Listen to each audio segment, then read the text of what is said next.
Ça tourne en boucle comme BFM, t'existes plus comme REM. Tout est en grève comme RER, ça capte partout comme France Inter. Faut pas croire tout ce qu'on dit à la télévision. Merci YouTube pour la liberté d'expression.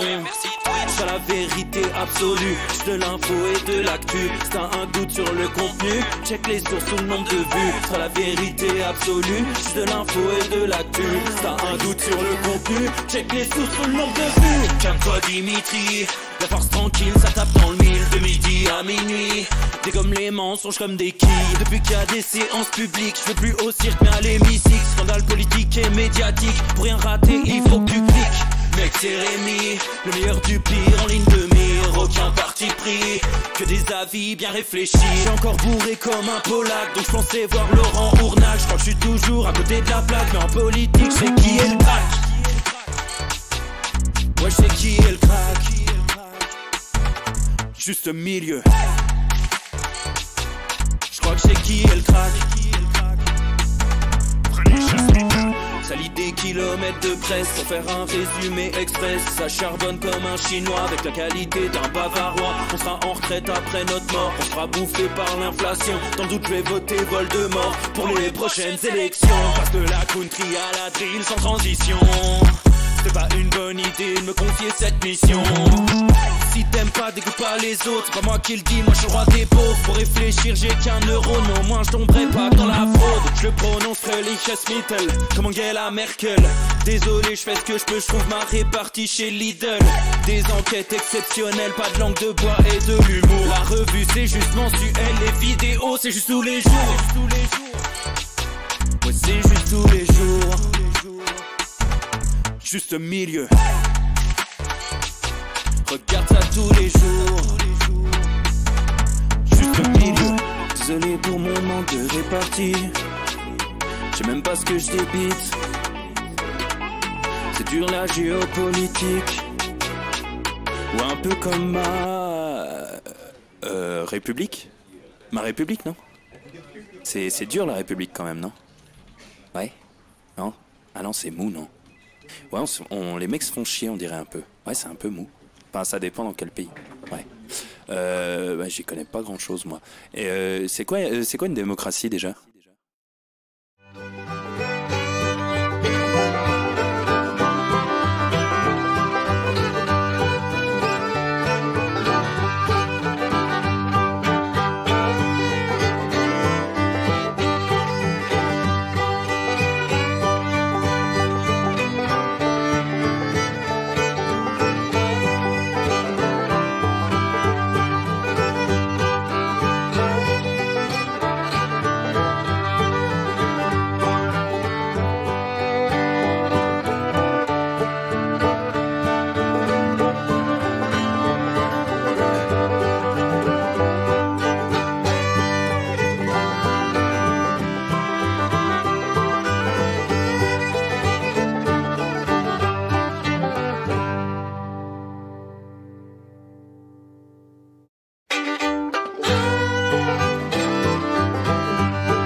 Ça tourne en boucle comme BFM, t'existes plus comme REM. Tout est en grève comme RER, ça capte partout comme France Inter. Faut pas croire tout ce qu'on dit à la télévision. Merci YouTube pour la liberté d'expression. C'est la vérité absolue, c'est de l'info et de l'actu. Si t'as un doute sur le contenu, check les sources ou le nombre de vues. C'est la vérité absolue, c'est de l'info et de l'actu. Si t'as un doute sur le contenu, check les sources ou le nombre de vues. Calme-toi Dimitri, la force tranquille, ça tape dans le mille. De midi à minuit, dégomme les mensonges comme des quilles. Depuis qu'il y a des séances publiques, je veux plus au cirque mais à l'hémicycle. Scandale politique et médiatique, pour rien rater il faut que tu cliques. Mec c'est Rémi, le meilleur du pire en ligne de mire. vie bien réfléchie. J'ai encore bourré comme un Polac, donc je pensais voir Laurent Ournac. Je crois que je suis toujours à côté de la plaque, mais en politique, c'est qui est le crack. Ouais, je sais qui est le crack. Juste au milieu. Je crois que c'est qui est le crack. Ça lit des kilomètres de presse pour faire un résumé express. Ça charbonne comme un chinois avec la qualité d'un bavarois. On sera en retraite après notre mort, on sera bouffé par l'inflation. Dans le doute je vais voter Voldemort pour les prochains.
Un petit peu de poésie dans ce monde de brutes. Vous aurez reconnu l'incroyable Jack Black, un acteur comique qui a fait des films formidables.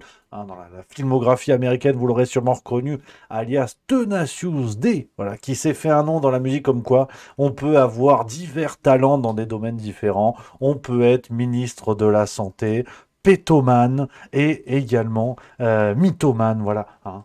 L'introduction est quand même, t'as vu, j'ai bossé tout le week-end pour en arriver à cette introduction, donc voilà, c'est beaucoup de plaisir, chers amis. Quel plaisir de vous retrouver aujourd'hui pour cette nouvelle semaine de buzz, voilà, nouvelle semaine de folie qui s'annonce, mais on attaque doucement, on est lundi. Autant le vendredi, c'est slibard sur la tête et on finit tous au bistrot. Le lundi, bon, bah on cuve, c'est gueule de bois, et puis de toute façon, l'actualité ne s'arrête jamais, donc on la traite, mais sur un autre ton, comme disait Georges Pernou, qu'on embrasse, petit ange, parti trop tôt. On attaque très fort. Merci à la Silhouette qui vient de subprime 5e mois. Merci beaucoup. La Silhouette sur une référence à mon galbe. Merci également à Nono la Savoie 74 qui a pris un abonnement 6e mois. Ça c'est sublime. Bonjour à tous les amis. Bonjour, j'espère que vous êtes au taquet, en forme, plein gaz pour cette nouvelle semaine complètement dingue. Je préfère vous poser les bases de ce qui arrive. C'est une semaine de fou. On en a connu, mais là...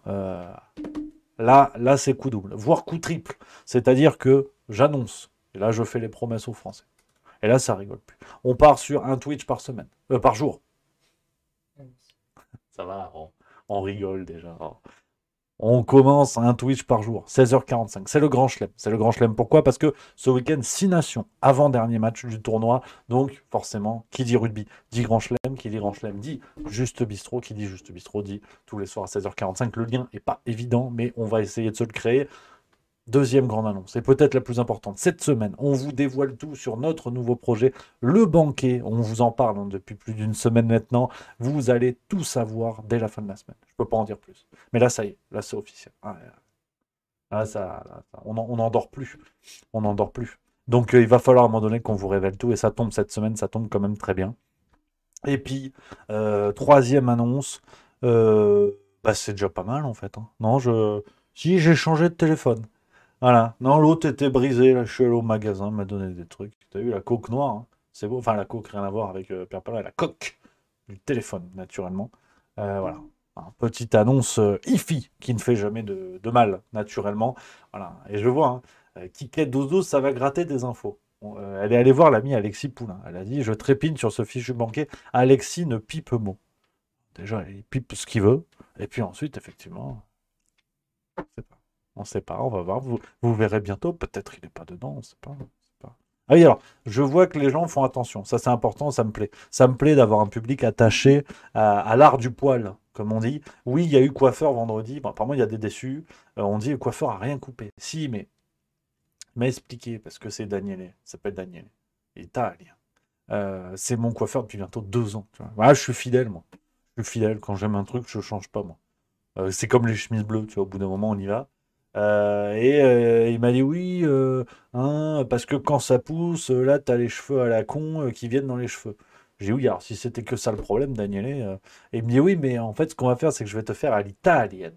Et il m'a fait un truc, apparemment, la raie est plus haute. Hein. Alors, ouais, bon, n'y voyez pas là, hein, ça va. Et puis il m'a dit, c'est bon, ça te tombera pas dans la gueule. J'ai dit, pour la gueule en tant que telle, on peut faire quelque chose. Il m'a dit non.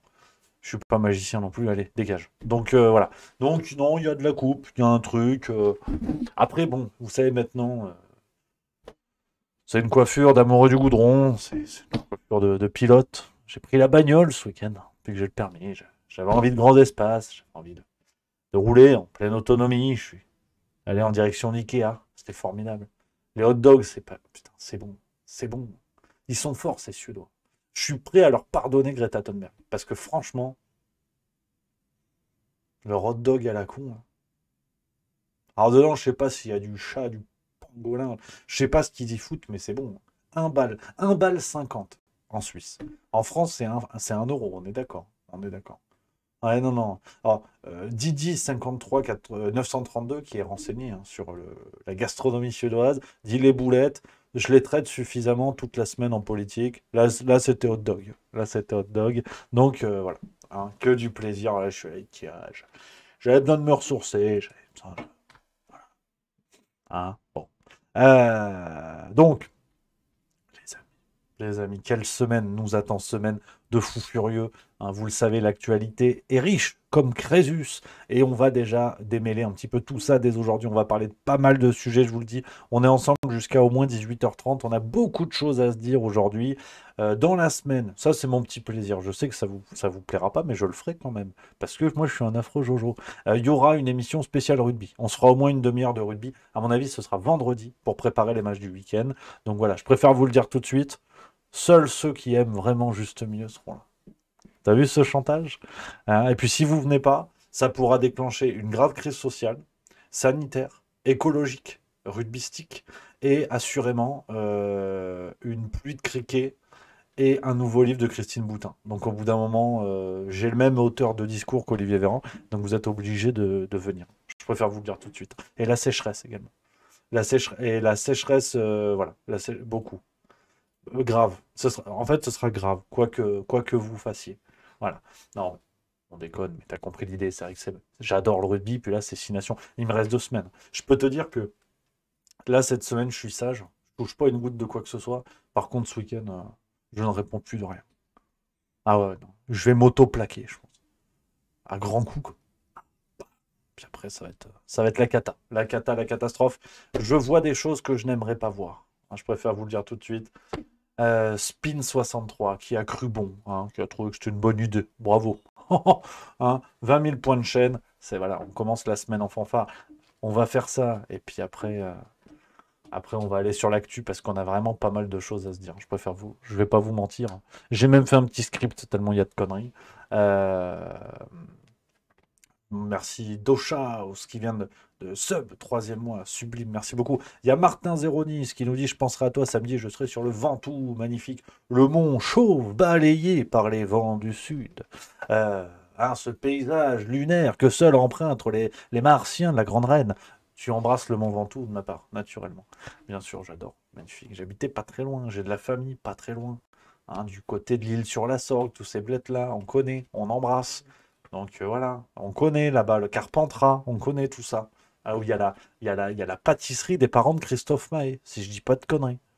Voilà, non mais l'actualité, c'est pas un jeu non plus. Au bout d'un moment, ça va.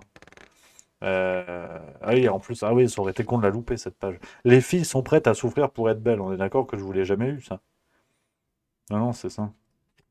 C'est ça, il me semble qu'on est bon. Voilà, il y a Méréal à 15, Marie qu'on embrasse, qui dit c'est tout à fait exact pour la pâtisserie des Martichons. Ah, et tu m'étonnes qu'il a choisi Maé. C'était plus tranquille. Bon, après, il y a eu Magali, Vae. Ils sont dit merde, qu'est-ce qu'il y a? Non, ça n'a rien à voir. Tarascon, bien sûr. Je connais Tarascon, Beaucaire, Tartarin, Tarascon, Alphonse Daudet, bien sûr. La chasse, paf. On adore. Non, mais je peux t'en citer d'autres. Hein. Beaucaire, Tarascon, on l'a dit. On a quoi dans le coin? On a Vézénobre. On a. Attends, bouge pas, j'étais allé voir le vélo par là-bas. Saint-Rémy de Provence, naturellement. Je connais. Bon, bref, je vais pas te faire la carte, je suis pas non plus Laurent Deutsch, mais j'ai des refs. J'ai des refs. Donc, et l'ami Martin06 qui nous dit ce sera du sport, 72 km, c'est du vélo. C'est du vélo et tu te mets le ventoux au milieu, j'ai bon, ou on est sur un autre sport? Parce que course à pied avec le ventoux, tu me fais peur là. Là, je peux pas suivre. Trail, c'est du trail. Ah ouais, et tu grimpes le ventoux à pied. Ah ouais, là c'est départ bédouin, ça je connais. Un des départs du cyclisme. Malocène, Bédouin, Solt. Et le plus facile, enfin le moins difficile, c'est du côté de Solt, à partir de Solt, me semble-t-il. Et c'est celui-là que j'avais pris en vélo quand je l'avais fait. Ouais, ouais, si, j'ai fait ça. Ouais, ouais. C'est vrai, très, bravo. Félicitations à l'ami Martin06. Ouais, il a pris ma part de sport. Voilà, c'est bien. Je te le donne, c'est le sens du partage naturellement. Moi, je suis sur d'autres disciplines. Alors on grimpe, mais pas des monts.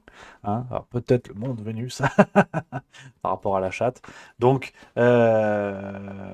idée reçue numéro 2. Voilà, un petit peu de silence parce que là, attention. Allez, très bonne vanne, MIP 59 avant de commencer. Si tu vends tout, il ne restera plus rien.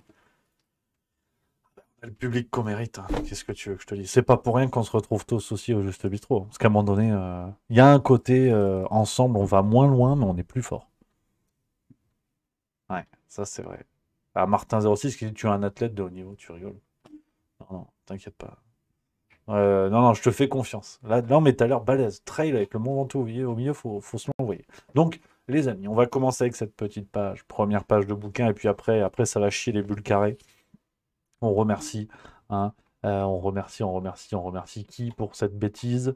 J'ai paumé. Attendez, bougez pas. Ah, tu vois, j'étais bien là. J'étais dans le rythme. Hein, il y avait un truc, hop, Sasuke. C'était bluffant. Les gens commençaient à applaudir. Spin 63. Spine, peut-être même. Spine. To spine, spoon, spoon. Qui veut dire prendre des cuillerées en anglais. Alors c'est parti. Un petit peu de silence, s'il vous plaît. Tout le monde se concentre. Les filles sont prêtes à souffrir pour être belles. L'autre jour, chez Sephora, j'entends une gamine de 7-8 ans demander à sa mère ce que c'était que ça. Ça, c'était un recours psyll. Le truc que je n'ai jamais utilisé et dont je n'ai jamais vu l'intérêt. Je m'attendais naïvement à entendre un speech de la mère sur le fait que l'industrie de la beauté à tout prix veut nous faire acheter des accessoires de torture dont on n'a pas besoin. Mais non, la mère lui a montré comment s'en servir, l'a utilisé sur les cils de sa fille et lui a expliqué que dans la vie, ma chérie, on doit souffrir pour être belle. Qu'on soit bien clair, non, on ne doit pas souffrir pour être belle, non, non, non. Pour ma part, je ne suis jamais allé me faire épiler à la cire du Vésu chez l'esthéticienne. On salue Chewbacca qui nous regarde. Petit rajout personnel. J'ai essayé la manicure et ça m'a suffi. Moi, je pensais qu'une manucure, c'était un truc agréable, avec une asiate qui te masse les paumes de main avec une crème au calendula.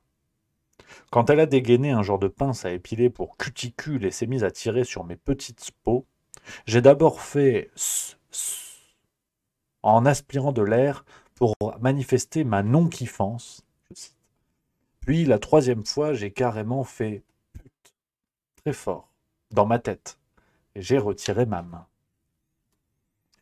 Non, parce qu'il ne faut pas déconner quand même. Je veux bien lui filer un pourboire. Oui, il paraît que non seulement on a mal, mais en plus on paye. Et on repaye pour avoir payé.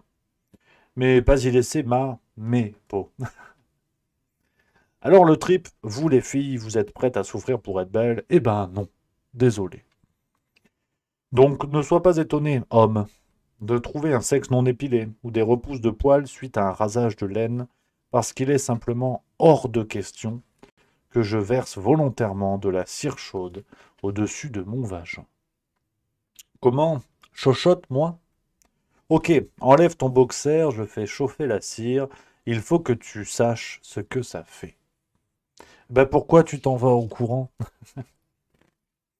Voilà, c'est fini.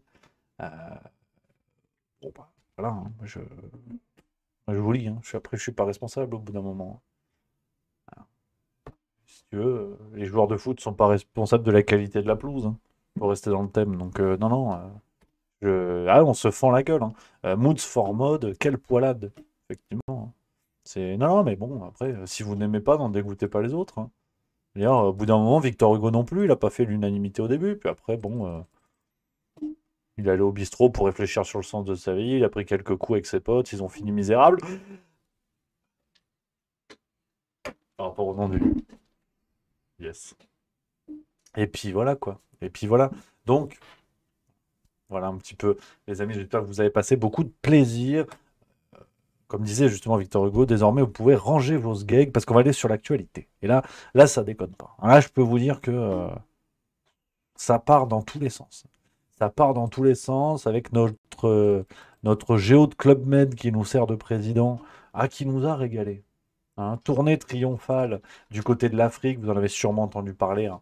On reprend un petit peu pêle-mêle tout ce qu'il y a eu dans ce week-end parce que c'était riche en émotions. Alors pour le contexte, ça ne vous aura pas échappé. Emmanuel Macron était en tournée du côté de l'Afrique, tournée internationale, parce que tout se passe tellement bien en France que depuis le début de son deuxième mandat, c'est à se demander si Emmanuel Macron n'a pas passé plus de temps en voyage diplomatique qu'en France. Mais vraiment, s'il y a des gens qui ont que ça à foutre, typiquement un journaliste de BFM TV, je veux bien qu'il fasse le calcul parce que le résultat me semble qu'aucun. Et euh, on a, euh, on a Emmanuel Macron qui, là, cette fois, est parti du côté du Congo, notamment, euh, Gabon aussi, et il s'est dit, tiens, le contexte est explosif en France, ça part en cacahuète avec des ministres, je veux dire, plus ça va, plus vraiment le niveau des ministres est inversement proportionnel à la quantité de mensonges qu'ils arrivent à nous sortir. Et c'est-à-dire que les déclarations les plus marquantes d'Olivier Dussopt concernant la réforme des retraites, c'est le nombre de pompes qu'il fait le matin. Donc pour vous dire où on en est, je crois qu'on a définitivement dépassé le cap de la France est-elle en train de s'écrouler. Là la question c'est arrive-t-on encore à ramper? Et on est vraiment là-dessus. Avec, voilà, on nous a balancé des chiffres qui pour la plupart ont été invalidés, c'est n'importe quoi, l'opposition, on va y venir. Donc la France est définitivement une démocratie vacillante où, où le peuple n'a que, n'a que pour seule et unique solution, et dernière solution en tout cas, de prendre la rue. On en est là. On en est là. Et d'ailleurs, vous voyez toutes les précautions, les pudeurs de gazelle, comme dirait l'autre, que prennent les différents partis d'opposition, qui n'hésitent pas à détourner le mouvement avec l'ami Louis Boyard. Alors lui, pareil, on va y venir. Je n'en peux plus. On va y venir, à cette espèce de crétin sosie du sergent Garcia dans Zorro. Et encore, le sergent Garcia avait quand même le mérite d'être au bout d'un moment utile. Donc, je veux dire, rien ne va.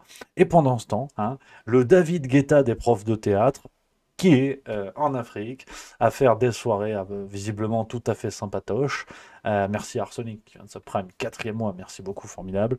Donc, voilà, c'est une photo qui a fuité d'Emmanuel Macron, alors en compagnie, si je ne dis pas de conneries, je crois que ce sont des musiciens congolais, hein, si je ne dis pas de bêtises, représentant de différents styles de musique qui font fureur au Congo. On a Black Wolf, 1986, qui nous demande un instant grognon et on le met tout de suite.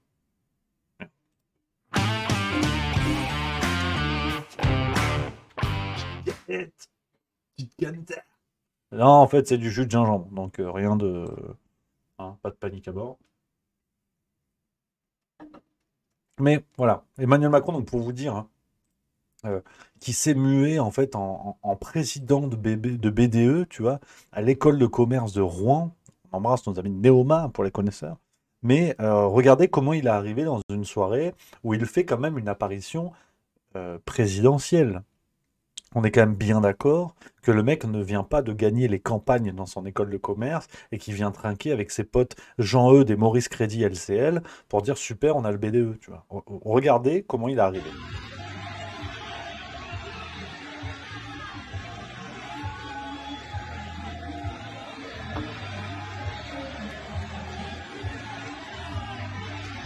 Voilà. Vidéos qui ont fuité sur les réseaux, enfin qui ont fuité. Je veux dire, ils sont à un tel niveau d'en avoir plus rien à branler que tu fais fuiter ce que tu veux.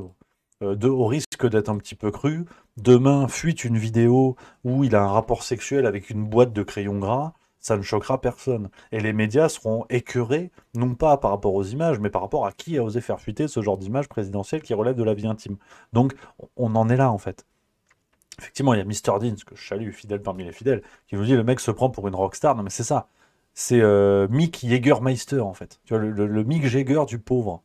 Et donc, c'est ça. C'est sidérant, quoi. C'est sidérant. Le type se sauve en Afrique, en toute détente. Et alors, une autre vidéo. Alors là encore, vous connaissez la maison, on va être tout à fait prudent parce que j'en ai aucune preuve et puis c'est beaucoup trop flou, si vous voulez, pour, euh, pour distinguer quoi que ce soit.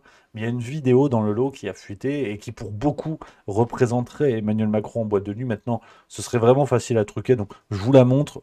Personnellement, je ne pense pas que ce soit lui. Après, vous en faites ce que vous voulez, vous connaissez la maison.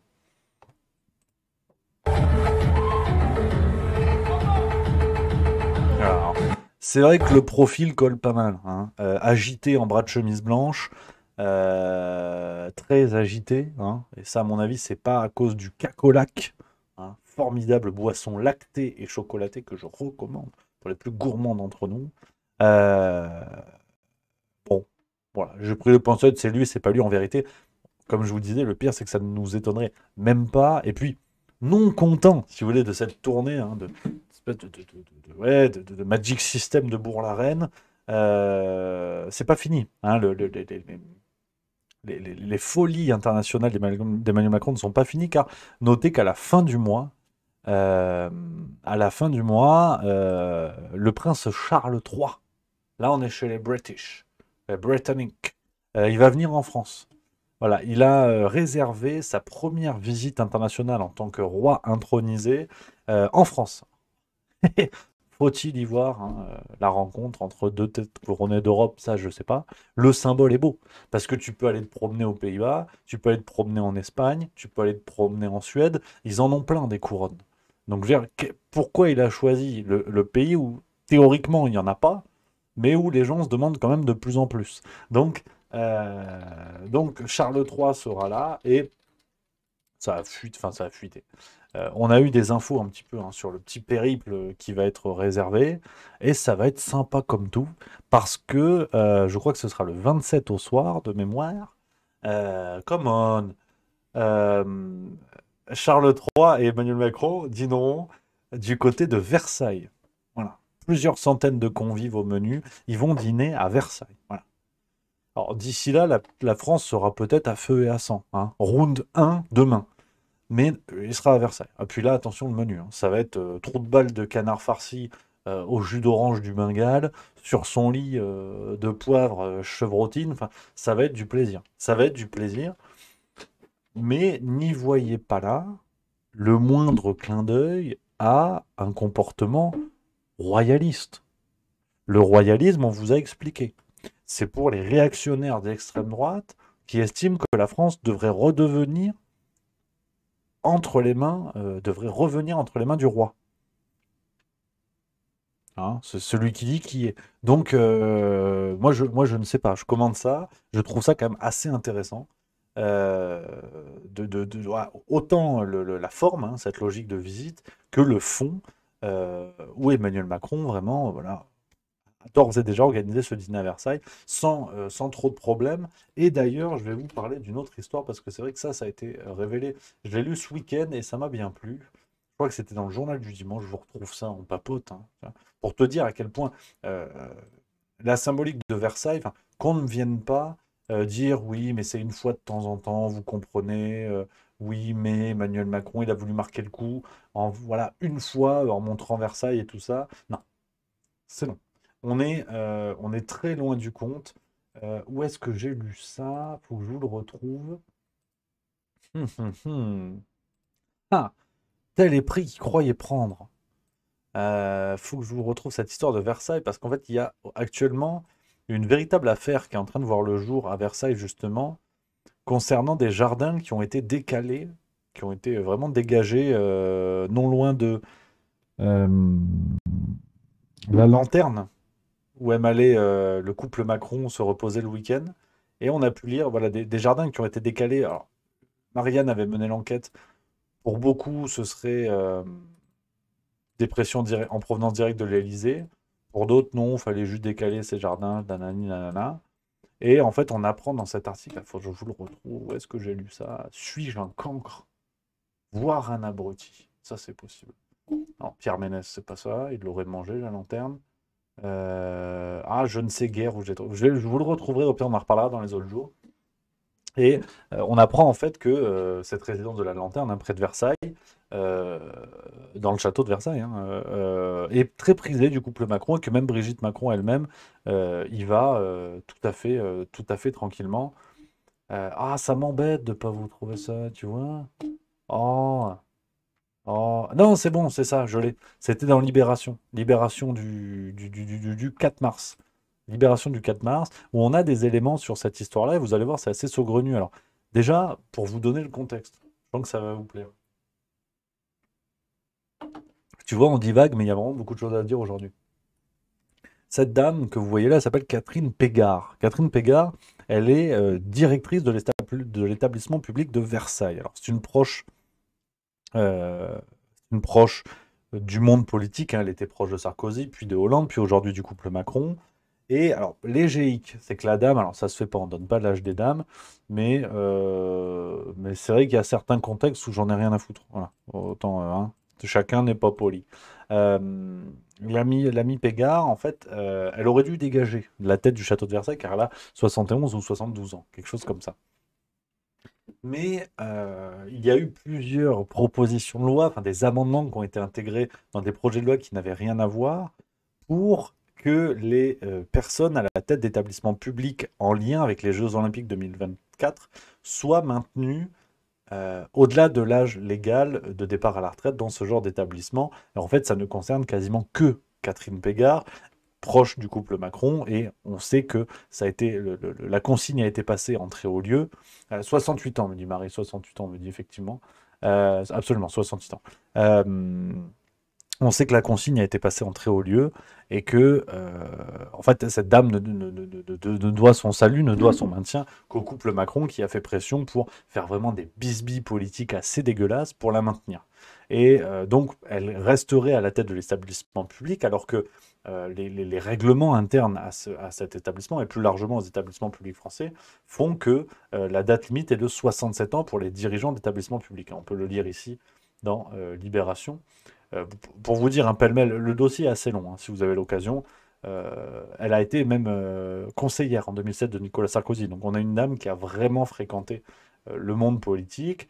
Et en fait, ce dossier est très bien fouillé, très bien travaillé, explique un petit peu tout ça, explique le parcours de Catherine Pégard, comment elle est arrivée là, et de quelle manière elle a été proche des différents présidents de la République, jusqu'à en arriver à ce poste-là, et que la mission de sauvetage a vraiment été organisée, hein, ce que dit Libération. L'Élysée peine à organiser sa mission de sauvetage. Emmanuel Macron a chargé des hommes de confiance de trouver une solution pour maintenir Catherine Pégard en fonction, mais les portes se ferment et les perspectives s'amenuisent. Donc, pour vous dire les liens qui sont ténus, pardon, et, euh, et donc, on est vraiment dans une relation très proche entre cette dame qui gère Versailles et le couple Macron, car le couple Macron a fait du château de Versailles sa résidence. Je vous lis ce que dit Libération, hein. Euh, Brigitte Macron est traitée avec un soin particulier. Une salle toujours à sa disposition afin de se changer et de se maquiller. Comme Pégard est précieuse, pas de fuite dans la presse, jamais. Aucune confidence à ses amis journalistes, surtout quand ils demandent si les Macron sont à la lanterne. Évidemment, la dirigeante de Versailles sait tout. Son directeur de la surveillance la prévient dès que la voiture présidentielle, escortée par le GSPR, s'approche du domaine. Avec Catherine, devenue une amie, mon professeur de discrétion, on forme une équipe de choc, confie le truculent préfet des Yvelines, Jean-Jacques Brault. Les Macron savent qu'ils peuvent vivre leur vie en toute sérénité quand ils sont à la lanterne. Rendez-vous compte, Trappes est tout de même à 10 minutes, il n'y a jamais eu aucun incident. Même pas de gilet jaune quand Paris flambait qu'il fallut sécuriser le président dans le bunker de l'Élysée. La lanterne est devenue, depuis ce brûlant automne, le havre des Macron. Ils s'y réfugient quasiment tous les week-ends, elle parfois seule ou en famille, et rien ne doit troubler leur quiétude. Décision a même été prise de déplacer les jardins de la Sablière, tout proche, où les employés du domaine venaient cultiver fleurs et légumes, avec un va-et-vient de voitures en fin de semaine. Pégard a pris le prétexte des compétitions équestres des JO, prévues dans ce coin comme pour les réaménager ailleurs, comme l'a révélé Libé. C'est ce que je vous disais. Donc, et tout cela vient de Libération. Donc, pas sûr, tu vois, d'être face au journal le plus anti-macroniste du monde, qui a quand même appelé à voter pour lui. Donc on est quand même plutôt pas mal. Et donc pour vous dire, c'est une fois de plus, moi, la Macronie, c'est cette vieille commode qui a appartenu à un couple de crados. Tu ouvres le tiroir, tu sais que tu vas trouver des merdes. Ben là, c'est pareil, tu vois.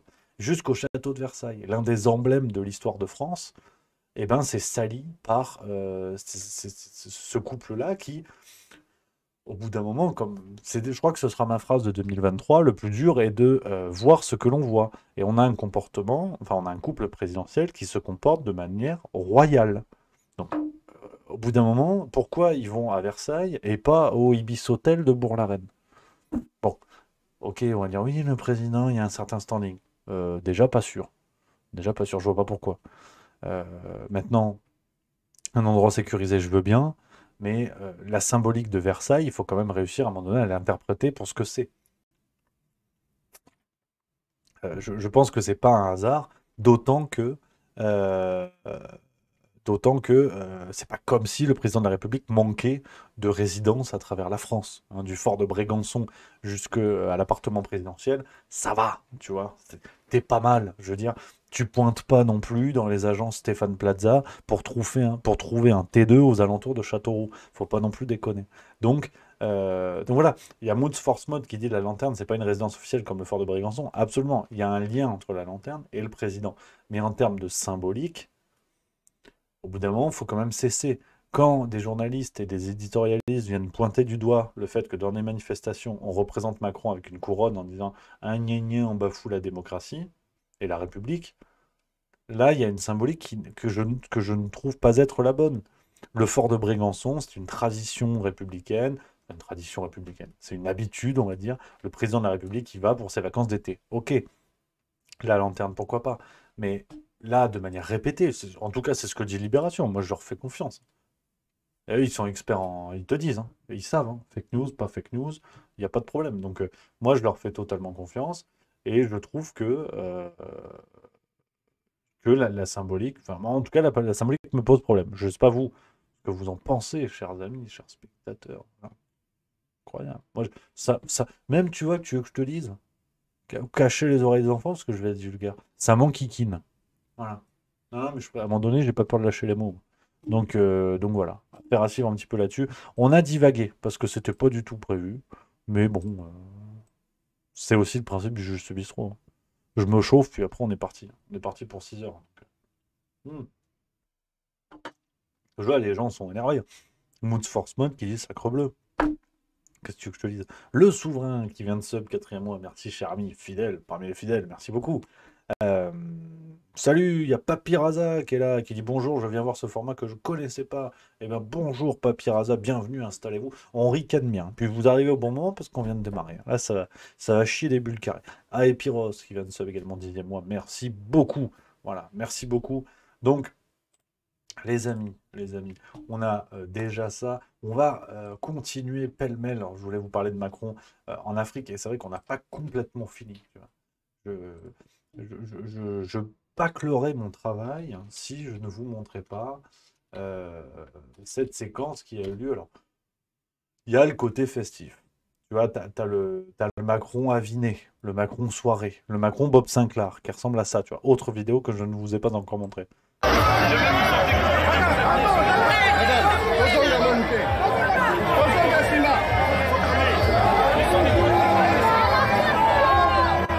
Bon, hein, voilà. T'as le Macron soirée, le Macron bonne ambiance, le Macron la déconne, qui se dit, tiens, on se finit à la 8-6. Le problème, c'est que ce même monsieur est celui qui, derrière, vient représenter la France à l'international. Et là, c'est la tuile. Et là, c'est la tuile. Parce que tu vois, moi, je me mets des carreaux devant le match de rugby. Le lendemain, je suis pas première ligne. À un moment donné, il y a une séparation des pouvoirs. Soit tu te mets des branlés au bar, soit tu représentes la France. Mais les deux, c'est pas possible. Et il est obligé de prendre une tannée, en fait, avec ben voilà, hein, la République démocratique du Congo. Il lui met il a raison. Hein. Il a raison. en chef qui lui met une branlée terrible, hein. Et je vous laisse écouter, c'est assez malaisant. Alors, ça s'appuie sur des propos, vous allez comprendre le contexte, et forcément, il se fait remettre à sa place, quoi. Parce qu'il n'y a pas de... Je faisais allusion au propos de Le Drian. Lui, il est officiel français. Le compromis à l'africaine, c'est Le Drian, c'est pas la journaliste. Voilà, Jean-Yves Le Drian, hein, officiel français, qui avait parlé du compromis à l'africaine pour qualifier l'élection qui avait lieu au Congo. Et bah forcément, hein, le représentant du Congo qui déboule et qui dit non, mais en fait, attention, il ne faut pas dire des choses comme ça, tu vois. Et Macron qui continue, rempli de mépris et d'aisance, qui tente de sauver le morceau. Il faut que je vous trouve une séquence de meilleure qualité, parce que celle-là n'était pas dingue. De toute façon, ce sera dans la force tranquille, surtout, vous inquiétez pas. Mais on va quand même se la mettre. Je sais pas si vous entendez bien. Je faisais allusion au propos de Le Drian. Lui, il est officiel français. Le compromis à l'africaine, c'est Le Drian, c'est pas la journaliste. C'est exact, mais c'est compromis. Mais cette formule, Président, on sait d'où elle est sortie et on sait le contexte électoral. Non, mais on sait le contexte électoral. Et il n'y avait pas de caractère de mépris dans la formule de Jean-Yves Le Drian. À Nairobi, d'ailleurs, grâce à toi, on a pu s'expliquer avec. Et la France a beaucoup œuvré, vous le savez ô combien, pour qu'il y ait alors une alternance, qui n'aurait pas été à ce moment-là un mécanisme spontané. Non, mais voilà, hein. Et il se fait remettre à sa place par le président de la République démocratique du Congo, et à très juste titre. Et à très juste titre. Et on en revient toujours, en fait, à un débat qui n'est pas le débat le plus pertinent, mais j'ai du mal à l'enlever de ma tête. Je vais pas vous mentir. J'ai beaucoup de mal à l'enlever de ma tête, c'est ce débat de la représentation physique des présidents ou des présidentes. Une Angela Merkel, c'est quand même autre chose que Jacinda Ardern, qui a quitté le pouvoir il n'y a pas longtemps. En France, bien sûr, on prend toujours l'exemple de Charles de Gaulle, mais même un Chirac, c'est quand même autre chose qu'un Emmanuel Macron ou qu'un Nicolas Sarkozy. Merci à Jean Peu Plus qui vient de cette prime, 5e mois, merci beaucoup. Un Churchill par rapport à un Rishi Sunak. LOL. Donc, il y a aussi la question de la stature, c'est-à-dire que Emmanuel Macron, tout excité, qui est très vite en fait mis sous pression, on le sent. Là, il a un homme de stature, c'est assez pas taillé dans le même bois, hein. C'est sûr que. Au bout d'un moment, il ne faut pas oublier que la politique, hein, Troisième République, 19e siècle en France, ça se réglait en duel à l'épée, quoi. Je te dis pas qu'il faut me remettre le duel. Attention, parce que t'as vite fait d'avoir un article dans l'Express, tu sais pas. Mais au bout d'un moment, faut pas oublier que c'était ça quand même. T'avais comment dire, l'exemplarité des élus, qui était une exemplarité d'âme et de corps. Alors oui, au bout d'un moment, t'avais les sénateurs qui déboulaient, bon, ils faisaient 500 kilos. Gérard Larcher est resté dans la tradition, on va dire. Mais merci, il y a Gaëtan du 44 qui vient de sub, 10e mois, magnifique. Donc, si vous voulez, tu as aussi cette image-là, quoi. Et Emmanuel Macron, il est mimi comme tout, mais ça ne prend pas. Ça ne prend pas. Et on sait que euh, cette image, comment dire, cette importance de la stature politique au sens figuré comme au sens propre est restée importante dans certains pays, et dans certaines cultures, dans certaines traditions. Et ça, c'est vraiment marquant. Ce sont des traits marquants qu'on attend d'un président. Et là, Emmanuel Macron, qui est le représentant de la France, on ne peut pas se contenter d'une représentation, on va dire, factuelle. C'est aussi un représentant physique, qu'on le veuille ou non. C'est-à-dire que quand lui n'hésite pas à qualifier les Français de Gaulois réfractaires, à l'envers, les citoyens, enfin à l'inverse, pardon, les citoyens ont aussi le droit d'attendre de leur président une stature, une image, que d'une manière ou d'une autre, il représente la France. Alors, il va pas débouler avec un béret, une baguette sous le bras, c'est pas la question. Mais c'est juste qu'il doit incarner quelque chose de plus grand que lui. Et là, je veux dire, quand on voit ça, ben, il se fait mettre des branlées. Au bout d'un moment, ça marche plus. Son côté, j'arrive, je te mets la main sur l'avant-bras, puis sur l'épaule, puis sur machin, puis sur bidule, avec des petites phrases toutes faites. Et puis au départ, le mec, ça passait, c'était surprenant. Maintenant, je crois qu'il n'y a quasiment pas un dirigeant africain qui le prend au sérieux, et à juste titre. Et j'ai hâte qu'il aille se promener en Asie, parce qu'on va rigoler devant Xi Jinping. Là, on va se fendre la gueule. Donc, même le Maroc, il y a quand même eu je ne sais pas si on se rend compte, il y a eu un scandale diplomatique. Emmanuel Macron, le 27 février, qui qualifie les relations France-Maroc d'amicales, et derrière, un proche du gouvernement marocain qui déboule, qui dit non, mais les gars, elles ne sont ni bonnes ni amicales. Donc, il faut aussi se rendre compte que c'est une blague, ça devient risible, et on en rit, tant mieux. Ça. dépêchons-nous d'en rire avant de devoir en pleurer. Mais, mais il faut être conscient de l'image qu'a la France aujourd'hui. On a une sorte de petit is no good tout agité en bras de chemise, qui effectivement, là encore, je ne veux pas aller sur ce terrain qui est personnel et les attaques ad hominem, quand on a tellement d'arguments autres, c'est pas forcément nécessaire, mais on a quelqu'un qui semble perdre ses moyens au contact de certains types d'individus, et les gens le voient. Les gens le voient. Il n'y a que les médias en France pour ne pas en parler. Il n'y a que les médias en France pour ne pas au moins se questionner, à part quelques-uns, comme par exemple Michel Onfray ou d'autres. Vous allez dire, en ce moment, je suis sa pom-pom girl, mais il y a un peu de ça. Ou plein d'autres, naturellement. Mais je veux dire, il faut se rendre compte de ça. Il y a une autre séquence pour vous dire. euh, faut que je vous la retrouve. Regardez, cette séquence.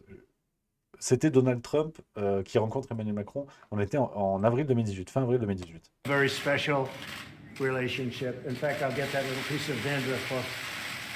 That little piece. We have to make him perfect. He is perfect. An excellent personal. Je ne sais pas ce que vous en pensez, mais je l'ai revu il n'y a pas longtemps, cette séquence, et ça m'a fait capter un truc. Alors, là, pour le coup, s'il y a un journaliste de l'Express, il faut qu'il se bouche les oreilles, parce que là, il va dire, là, c'est du complotisme. Attention. Merci à Maya Labaï 222 qui vient de subprime. 4e mois, formidable, merci. Clairement 19 qui demande un instant grognon, c'est tout de suite, c'est maintenant.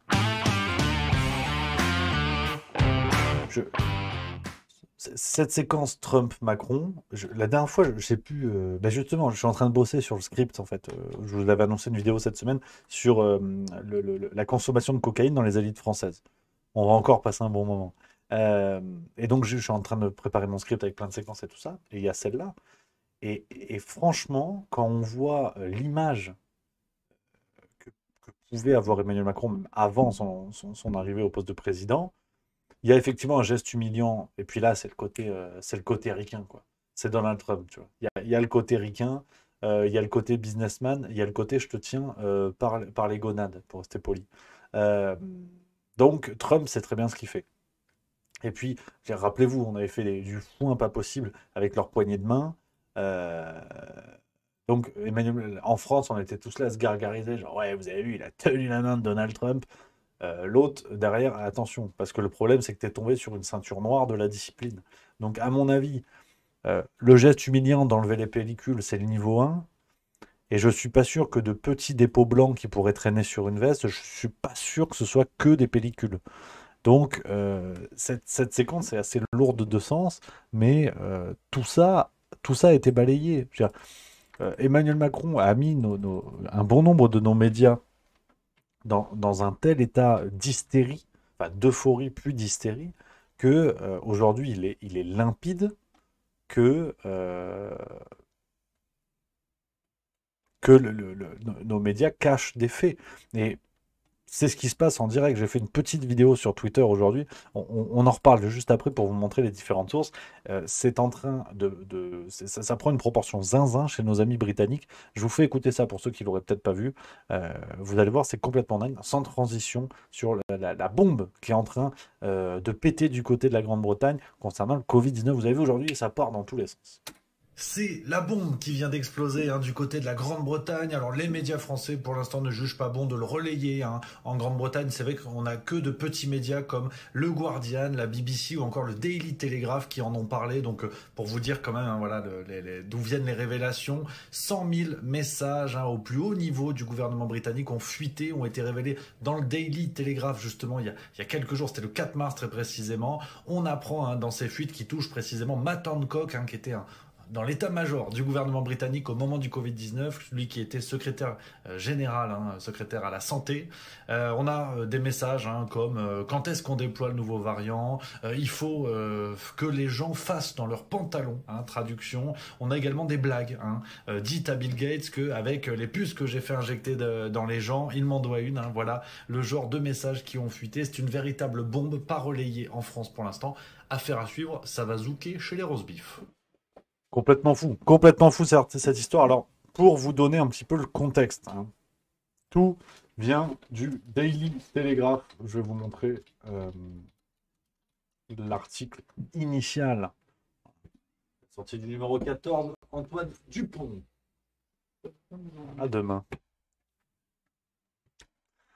L'article initial du Daily Telegraph, donc voilà, enfin, même d'une Télégraphe tout court, quoi, soyons bien d'accord, on parle de certains parmi les plus gros médias britanniques.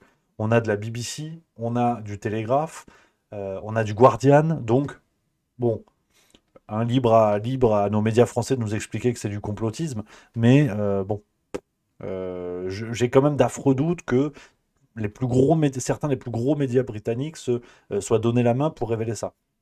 Bon, après, bon, pourquoi pas. Et donc, on a appris, donc pour vous donner le contexte, hein, pour que tout le monde ait l'info, un consortium de personnes restées anonymes jusqu'à présent ont fait fuiter près de 100 000 messages WhatsApp échangés entre notamment Matt Hancock, secrétaire d'État à la santé, et différents intervenants autour de lui, notamment des collaborateurs, en période de Covid. Et on a des messages. Je vais vous montrer des échantillons sur Twitter.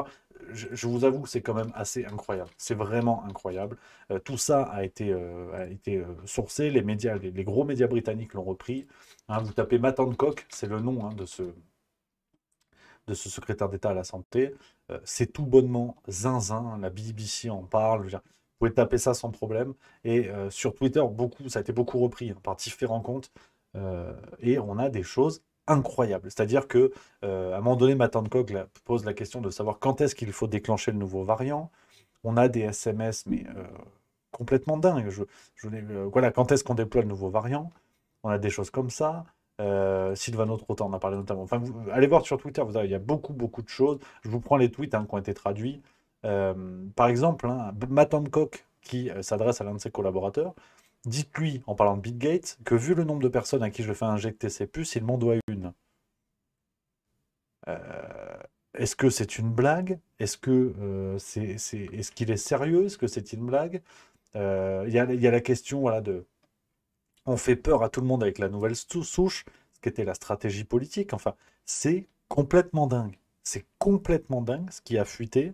Alors, avec des réactions, je veux dire, même si les médias britanniques en ont parlé, on a quand même certains voilà, qui disent non, mais attention. Alors, Matt Hancock a réagi, hein, il a dit non, attention, c'est sorti de son contexte et compagnie. Lol, comme à chaque fois d'ailleurs. Euh, on a, on a tous ces éléments-là. Alors, affaire à suivre. Et ce qui est sidérant, c'est que vous n'avez rien sur nos médias. Vous tapez Matt Hancock WhatsApp. Sur les gros médias français, Google, hein, vous avez normalement Google Actualité, avec les articles qui remontent le plus. Il n'y a rien. Ah si, il y a 3 jours, les lockdown fights dans les échos. Et encore, si ça va. Ça va. Il y a les échos. Voilà, un article des échos publié il y a 3 jours. Vous avez vu, on regarde ensemble. Ensuite, parmi les gros médias français, on a rien d'autre. On n'a rien d'autre, c'est que du britannique. Vous le voyez avec moi. Hein. Ah mince, j'ai pas mis l'écran, je suis con. Ah, tac, vous voyez avec moi. On a que ça. On a que des choses comme ça. Donc, pour vous dire quand même, cette situation qui est gravissime, et là, on est en train de voir que on a une couverture volontaire, c'est-à-dire enfin un silence volontaire de la part de nos médias. Et vous vous en doutez bien, la révélation tomberait à point nommé. Rendez-vous compte si les médias français, certains médias français, en venaient à révéler tout ça, à l'expliquer, ce qui sous-entendrait la possibilité que le gouvernement français en eût fait de même. En pleine réforme des retraites, à la veille d'un jour de blocage, ça serait cocasse. Et là, effectivement, bon, c'est plus de mettre de l'huile sur le feu. Au bout d'un moment, tu fais ta friteuse directement dans le barbecue. Comme ça, t'es peinard.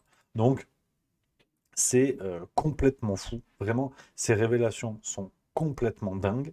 On verra la proportion que ça prend, mais on en a déjà parlé. On en a déjà parlé, les amis. Il est intéressant de voir effectivement la multiplication de ces révélations qui, pour l'instant, n'ébranlent pas tant la pyramide, mais maintenant, jusqu'à quand? Et, et voilà. Voilà un petit peu ce que ça va donner. Hâte de voir la suite quand même, soyons clairs. La suite à donner à ces événements. Maintenant, c'est vrai que voilà, il y a des blagues qui reviennent dans le chat, je vois, hein, beaucoup facile à lire, qui dit qu'en pense Julien Pain. Effectivement, on a hâte de le voir réagir, mais qui nous expliquera que parce que les sources qui ont fait fuiter sont anonymes, bah, du coup, ça n'existe pas. La fameuse tirade, enfin, je pense que, vous savez, ces fact-checkers imposés à cause ou grâce à cette période disparaîtront de la même manière. C'est-à-dire que je crois que les fact-checkers sont l'équivalent, vous savez, des accessoires pour appareils photo jetables. C'est-à-dire qu'il y a une immense phase de développement autour d'un produit qui se vend très bien. Puis une fois que le produit de base ne se vend plus, les accessoires disparaissent et ça devient des objets que l'on expose. Et je crois franchement que nos amis fact-checkers, au demeurant brillants pour certains dans d'autres domaines, mais en tout cas en s'étant proclamés fact-checkers, ils disparaîtront avec ça. Car c'est la création destructrice ou la destruction créatrice de Schumpeter, pour un petit ref d'économie, voilà, c'est pas qu'un physique. Ben on est un petit peu là-dedans en fait.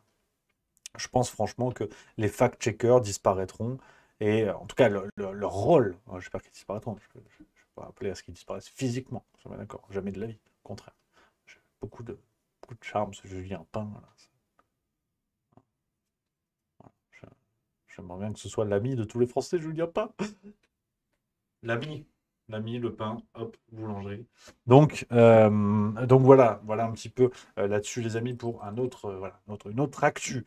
Une autre actu assez balèze, hein, assez balèze. Donc, affaire à suivre ce qui va se passer là-dessus. On continue sur ce que je voulais vous dire. Et une séquence, on va aller doucement vers la réforme des retraites. Vous l'aurez compris, c'est encore et toujours le sujet. Très bonne vanne. Twitch Tash, très très bonne vanne. Quoi qu'il en croûte. Très bonne vanne. Je sens que vous êtes en grande forme pour ce début de semaine. Ça promet une très belle semaine. Et moi, ça me plaît. Hein, ça me fait bander. Voilà, comme on dit à la maison, je suis obligé. À un moment donné, je suis obligé d'être clair. Donc, on va se mettre une séquence, on va aller doucement vers la réforme des retraites. On va parler du Blocus Challenge. Voilà. Attention, l'ami Louis Boyard, vraiment crétin en écharpe bleu, blanc, rouge. Alors, lui aussi. Lui, ça va chier des bulles carrées. J'en peux plus. J'en peux plus, vraiment j'en peux plus. Et en fait, je vais changer mon fusil d'épaule. Vous allez voir, je vais adopter une autre stratégie parce que j'ai un rêve. Et puis on parlera d'Olivier Véran. On va finir là-dessus. Mais on a le temps. Je peux te dire qu'on n'est pas parti. Là, ça va chier, but carré. Donc, une séquence que je voulais vous montrer, c'est un économiste qui a gagné un petit peu ses lettres de noblesse avec cette réforme des retraites. C'est le premier, me semble-t-il, dans les médias en tout cas, à mettre en lumière le fait, sur cette histoire des 1200 € de pension de retraite, avec augmentation de pension à 1200 €. Michael Zemmour, vous en avez sûrement entendu parler, ça a été l'un des premiers à dévoiler que cette promesse gouvernementale était mensongère, et que finalement, au lieu des plus d'1 million de Français concernés comme annoncé par le gouvernement, enfin par certains membres du gouvernement, parce qu'ils n'ont pas tous les mêmes chiffres, c'est vrai qu'il y a un côté, quand même, petite parenthèse, mais il y a un côté club échangiste. Tu sais jamais sur quelle longueur de tube tu vas tomber. Le gouvernement, c'est pareil. Avec les chiffres de la réforme des retraites, tu déboules le lundi, tu as la première ministre qui dit 14. Le mardi, tu as le ministre du Travail qui dit 8 millions.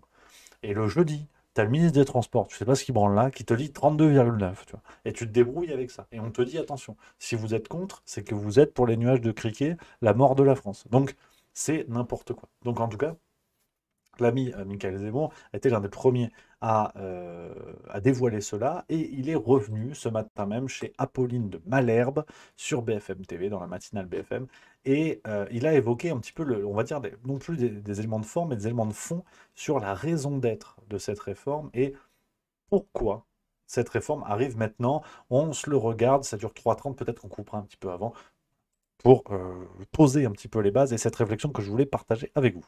Pourquoi est-ce qu'ils choisissent cette réforme maintenant? Ça vient pas d'abord des retraites. Il y a des réglages à faire sur les retraites, mais on aurait pu faire différemment ou plus tard. Ils choisissent de faire une réforme maintenant qui fait des économies pour des questions de finances publiques.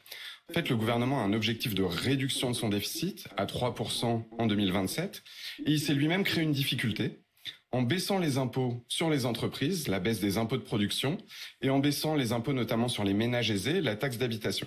Donc il se crée un déficit alors même qu'il doit le réduire. On est aujourd'hui à environ 5%. Et pour réduire ce déficit, il a fait un choix, celui de réduire les dépenses publiques vite. Et pour réduire les dépenses publiques, il a choisi les retraites. Chaque année, le gouvernement se prive d'impôts importants sur les entreprises, d'impôts importants sur les ménages riches. Et c'est ça qui va déséquilibrer structurellement les comptes de la France. Et donc en face, il cherche des mesures d'économie structurelles qui reviennent chaque année. Et les mesures d'économie qu'il a choisies, c'est la baisse des retraites. Mais donc il y a un déficit, et face à ce déficit, il y a plein de solutions possibles. En gros, on a 3 leviers. On a le levier du niveau des pensions, ce que le gouvernement a fait précédemment. On a le levier de l'âge de départ à la retraite et le levier de mobiliser des financements supplémentaires. Pour mobiliser des financements, par exemple, on peut faire cotiser l'intéressement et la participation. Ça donne des droits aux salariés sur l'intéressement et la participation, mais ça fait rentrer des recettes. Donc on a ces leviers-là, et le gouvernement a choisi l'âge de la retraite. Le problème de ce levier-là, c'est qu'à la fois celui qui fait des économies le plus rapide, parce qu'il y a des personnes qui devaient être en retraite dans quelques années qui vont pas y être, vous leur versez pas de retraite. Mais c'est aussi un levier qui est très brutal, parce que dans les 10 premières années, il va concentrer toutes les économies, pas sur les 27 millions d'actifs, pas sur les 17 millions de retraités, mais sur les 5-6 millions de personnes qui sont aux portes de la retraite. C'est sur elles que vont reposer l'intégralité des économies que veut faire le gouvernement. Il y a bien une situation de blocage, et en fait, pour moi, le gouvernement a créé la situation de blocage depuis le début, dans la mesure où il a choisi un calendrier pour sa réforme. Il veut qu'elle commence en 2023. Deuxième exigence, c'est l'exigence de faire absolument ce montant d'économie dans ce calendrier-là. Et puis la troisième chose, c'est de ne mobiliser qu'un seul levier. Dire on va tout faire porter sur l'âge de départ à la retraite. Une fois que vous avez mis ces 3 éléments-là, face à des organisations syndicales qui ont été claires sur leur volonté de discuter de l'ensemble des leviers et des financements, le gouvernement crée un blocage, et à partir de ce moment-là, il n'y a pas de discussion. Vous avez compris l'essentiel de la teneur, enfin la teneur des propos de l'économiste Michael Zemmour. C'était ce matin même sur BFM TV. Et effectivement, jusqu'à présent, peu de gens avaient interrogé le pourquoi de cette réforme, pourquoi maintenant, dans un moment déjà complexe. Et c'est assez limpide. Et de toute façon, c'est assez limpide aussi à en voir et à en juger par l'amateurisme des membres du gouvernement qui n'étaient pas prêts, tout bonnement. Et là encore, ça fait peut-être propos de comptoir, et ça tombe bien, c'est le juste bistrot. Mais on a un amateurisme des membres du gouvernement qui n'étaient pas prêts pour cette réforme. Et ça se sent dans le discours, dans la manière avec laquelle ça a été, on va dire... ça a été rendu public, ça a été expliqué dans les médias, ça a été un immense bazar, c'était n'importe quoi. Et donc, aujourd'hui, tous les ministres qui ont tenté de mettre la tête dans les médias pour se faire bien voir, font marche arrière et partent sur des trucs dont on se branle complètement. Regardez Clément Beaune, ministre des Transports, dans le journal du dimanche, donc hier, le 5 mars 2023, avec cette phrase en une: le laxisme a maintenant trop duré. Tiens, on va faire un petit jeu. À votre avis, il parle de quoi? Petit jeu dans le chat. Clément Beaune, ministre des Transports, dans le journal du dimanche, qui dit: le laxisme a maintenant trop duré, en plein débat explosif sur la réforme des retraites. À votre avis, de quoi parle le ministre des Transports? Merci à Le Souverain qui va d'offrir un sub à l'Asie Poppy. Ça, c'est sympa comme tout. Ah voilà, donc on fait petit jeu dans le chat et après je vous dis, il y a quelqu'un qui a la bonne réponse. Il y a quelqu'un qui a la bonne réponse, qui a peut-être lu déjà l'article ou quoi. Évasion fiscale, RSA, chômage. Non, non. Non. Le laxisme sur le maintien des régimes spéciaux. Non, non. Les routiers. Non, non. Il y a Gaëtan du 44 qui a la bonne réponse. C'est sur les trottinettes. Voilà, sur les trottinettes à Paris. Le chapeau de l'article. Depuis leur essor, ces petits bolides à 2 roues n'en finissent pas de semer la discorde. Le ministre des Transports, Clément Beaune, demande aux opérateurs d'agir très vite pour diminuer le nombre d'accidents. Voilà. Donc même les contre-feux qu'ils tentent d'allumer, c'est une allumette, quoi. T'as l'Amazonie qui brûle, et ils te disent: non mais regarde là-bas, parce que il y a un yak qui a pété. Ah, d'accord. C'est sidérant. Et ça, c'est dans le journal du dimanche, hier, les amis. C'est très sérieux. Le laxisme a maintenant trop duré. Il part en croisade contre les trottinettes. Donc voilà, ils sont pieds et poings liés. De toute façon, ils l'ont dit, cette réforme doit passer. Cette réforme doit passer. Et on en arrive aujourd'hui avec des sorties médiatiques telles celle-là que je vais vous montrer. Dire, elle doit passer. Ça n'est pas le programme. Ça n'est pas le programme de la France. C'est le programme de l'Union européenne. Ces attentes sont celles de l'Union européenne. Et alors que tout s'écroule, et alors que les médias tentent tout ce qu'ils peuvent désormais. Je veux dire, on l'a vu avec, à un moment donné, quand... D'ailleurs, ce qui est le cas, je veux dire, oui, c'est pas l'Union européenne qui fait la réforme en France. On a encore des instances qui servent à peu près à quelque chose. Mais cette réforme est une exigence européenne. On a eu des médias qui sont arrivés, qui ont dit non, c'est pas vrai, c'est complotisme de dire ça, la France est souveraine.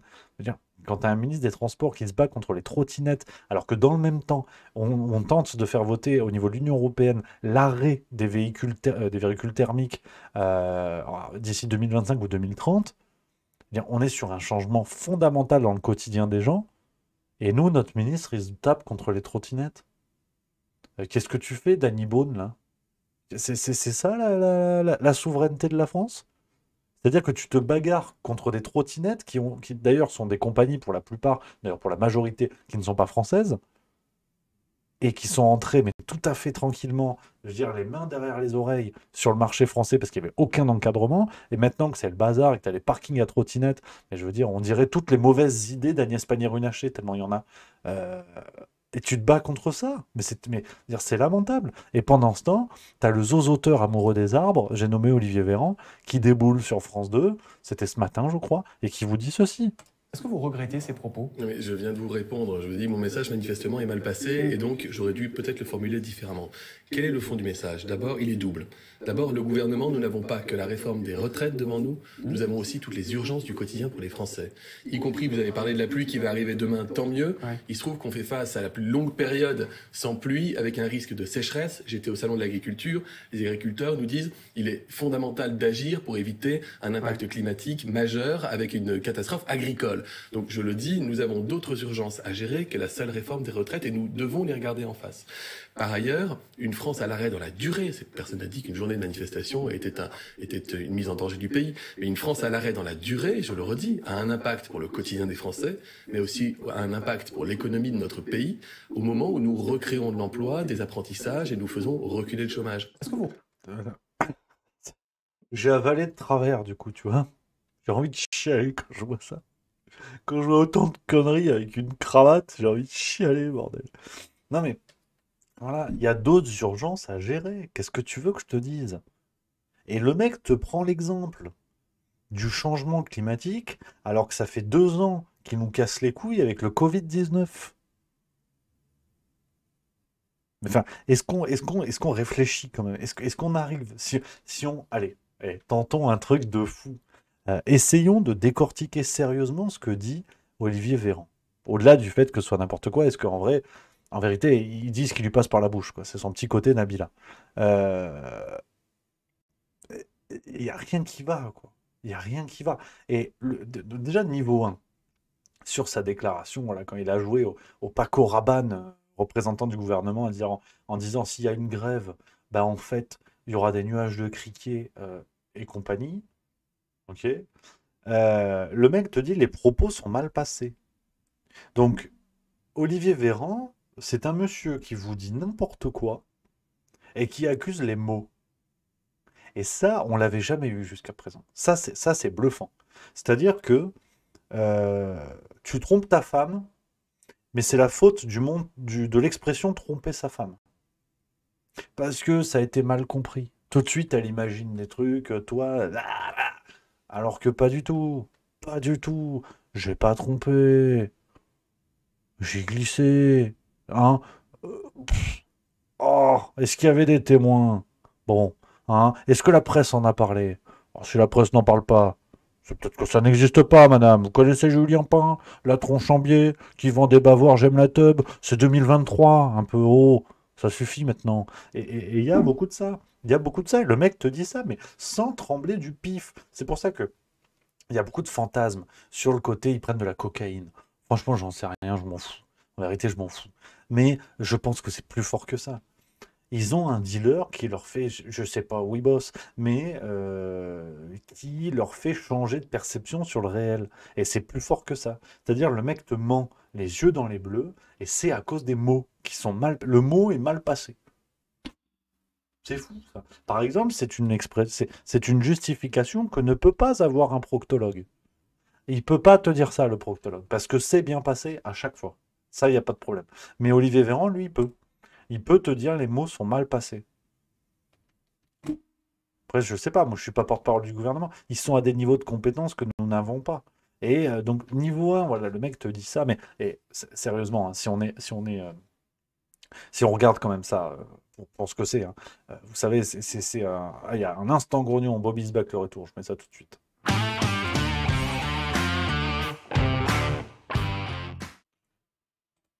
On a vraiment. Enfin, si on est sérieux, 30 secondes, c'est quelque chose que j'aime bien. Vous savez, c'est sur la notion de performativité du langage, vous savez, qui a été notamment développé par un linguiste des années 80 qui s'appelait John Austin aux États-Unis. Et c'est un mec qui avait travaillé sur cette capacité du langage à modifier le cours du réel. Pour vous la faire courte, c'est lorsque le maire dit Je vous déclare mari et femme. Enfin, le maire ou le prêtre, tu choisis l'équipe que tu veux. Et donc, c'est ça la performativité du langage. C'est très rare, hein, c'est très très rare. Et c'est vraiment quand une phrase modifie le sens du réel, ce qui est très très rare, parce que en fait, ça n'existe pas. Tu vois, si je te dis, je sais pas, je suis Zinedine Zidane, je suis pas Zinedine Zidane. Donc, fin du truc. Par contre, je vous déclare mari et femme, tu vois, dans ton propre réel, cette phrase, enfin, dans le réel, cette phrase change quelque chose. Tu te maries pour l'entendre et après cette phrase, t'es marié. Puis, avant, t'es pas marié, tu fais ce que tu veux, mais là, t'es marié. Donc, le problème de la performativité du langage, c'est que ça a été détourné, hein, bien sûr. Et c'est ce que l'on retrouve, par exemple, dans le courant woke, qui imagine qu'en disant je suis une pieuvre ou une méduse, ils deviennent automatiquement une pieuvre ou une méduse. Alors, après, c'est un peu plus cocasse, mais moi, je sais pas. Et, et, euh, et donc, si tu veux, la performativité du langage, c'est ça. Et Olivier Véran nous en offre un formidable exemple. Merci à Greg Lawen qui vient de sub. Merci beaucoup. C'est-à-dire que le mec nous dit les mots sont mal passés. Et il tente, si tu veux, de changer le cours du réel où toi, tu as entendu Olivier Véran parler, hein, par une dynamique laryngo-pharyngée de paroles, tu vois. Toi, tu dis les mots sont sortis de sa bouche, hop, ça avait un sens, oh, c'est de la merde. Non. Et il y a des mots qui se promenaient dans sa bouche. Tu vois, ils discutaient avec leurs potes, tu vois, vaccination, Covid, passe sanitaire, enfin, ils étaient tous là, la tienne à la mienne. Puis il y a l'expression, oui, crise sanitaire, bon allez, moi j'y vais. Et ils sont sortis de la bouche. Mais ils sont mal passés. Ils sont passés en traviole. Et c'est ce qu'il te dit. Et il faut le croire, parce que si tu le crois pas, t'es complotiste de toute façon. Donc voilà, c'est ça, le mec en est là. Et puis, de toute façon, il y a plus grave. C'est ce que les gens ne comprennent pas. Il y a plus grave. C'est-à-dire que ça, bon, là, pour le coup, enfin, c'est du langage de vendeur d'aspirateur. C'est-à-dire, tu sais, oui, le type débarque, 9h30. Oui, vous avez déjà entendu parler du Super Tornado 412? Non, mais en fait, je m'en branle parce que là, je dois changer mes gosses. Ah, d'accord. Mais vous savez, madame, la grande différence entre ce que vous devez faire et mon aspirateur, c'est que cet aspirateur, pour le coup, c'est pas de la merde. C'est de la grande qualité. C'est du moteur américain. Je peux vous faire un essai, je rentre chez vous? Et là, hop, et le mec, tu sais, hop, emballé, c'est pesé. Et il arrive à t'inverser la tendance, et le gars t'explique que il y a toujours plus grave, tu vois. Alors que Véran t'a dit, concernant une maladie, aujourd'hui on peut le dire avec les chiffres. D'ailleurs, si quelqu'un a des nouvelles de la 9e vague, vous lui filez mon numéro, hein. On a une maladie qui a tué des gens. Un mort, c'est toujours trop grave, quelle que soit la cause. On l'a suffisamment répété. Maintenant, l'hécatombe promise par les membres du gouvernement pour faire peur aux gens, on l'attend encore. Donc, on a été face à une maladie qui n'a pas eu la létalité catastrophique annoncée. Oh putain. Et là, par contre, on en a parlé pendant 2 ans non-stop, tu vois. Et là, par contre, réforme des retraites qui va concerner les Français pendant des décennies, tu vois, qu'on soit bien d'accord.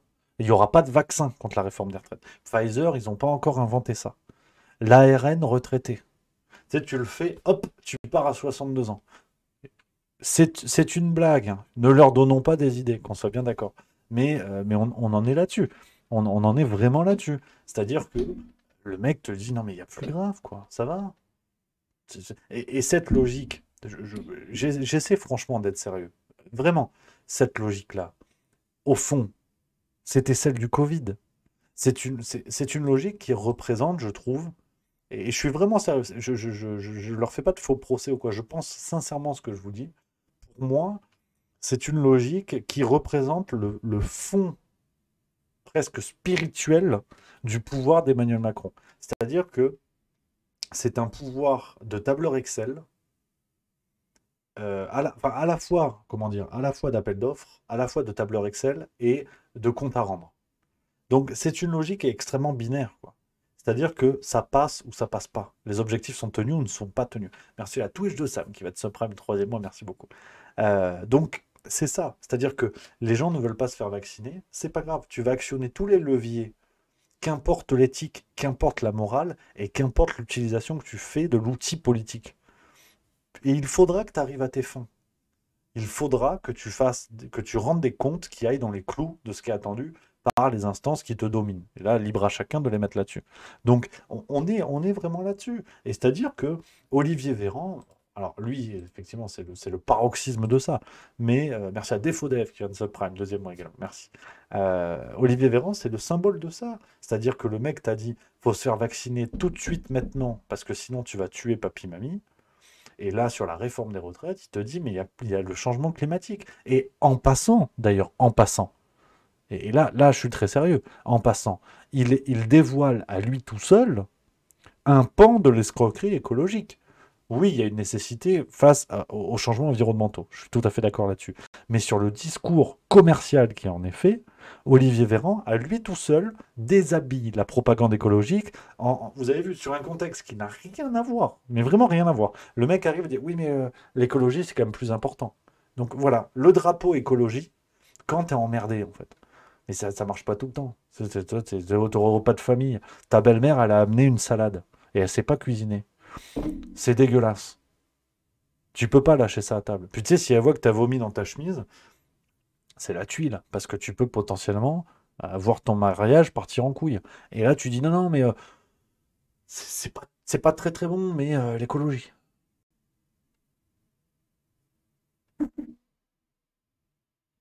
Et là, Beldoche, c'est bon. Parce qu'il y a l'écologie. Donc c'est le drapeau Véran, alerte Véran, en fait. Dès que vous êtes emmerdé, vous dites, il y a plus grave, le changement climatique. Naturellement, ça n'a rien à voir. Mais tu fais avec. Hein. Tu fais avec. Au bout d'un moment, faut bricoler. Comment tu veux faire autrement, toi? Donc c'est ça. Donc, voilà. Si on est sérieux là-dessus, c'est voilà, Olivier Véran est le symbole de cette couardise du pouvoir macronien occupé par de petits êtres qui ont de grandes aspirations. Et ça ne peut faire que des mauvaises choses. C'est malheureux, mais c'est comme ça.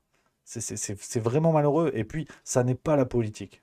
Vraiment, ça n'est pas l'image de la politique que l'on devrait avoir. C'est pour ça que c'est vraiment une chose contre laquelle j'ai de plus en plus envie de m'élever. C'est l'image de la politique. La politique peut être faite avec des instincts nobles, des instincts dignes et des instants aussi, des volontés honnêtes.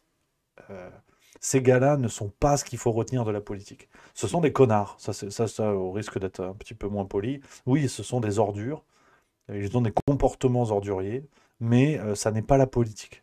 Ça n'est pas ça. Et là, on est sur autre chose. Ils gèrent la France comme on manage une PME de province dans laquelle on va installer une tyrannie douce. C'est-à-dire que tu mets une salle de sieste, mais tu fous la meuf enceinte dans le projet de licenciement économique, tu vois, dans le plan de licenciement économique. C'est ça, en fait.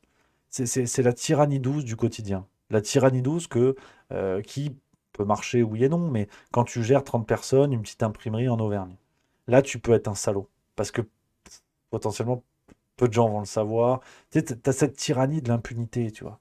Tu sais, à la maison, t'es une loque, tu fermes ta gueule, t'oses pas faire respecter la politesse des enfants, des choses comme ça. Et donc, tu as la tyrannie douce une fois que tu arrives dans ton entreprise, où tu te venges et que on te donne 1 centimètre de pouvoir, tu le transformes en 1 kilomètre. Et ces gens-là, je pense que c'est pareil.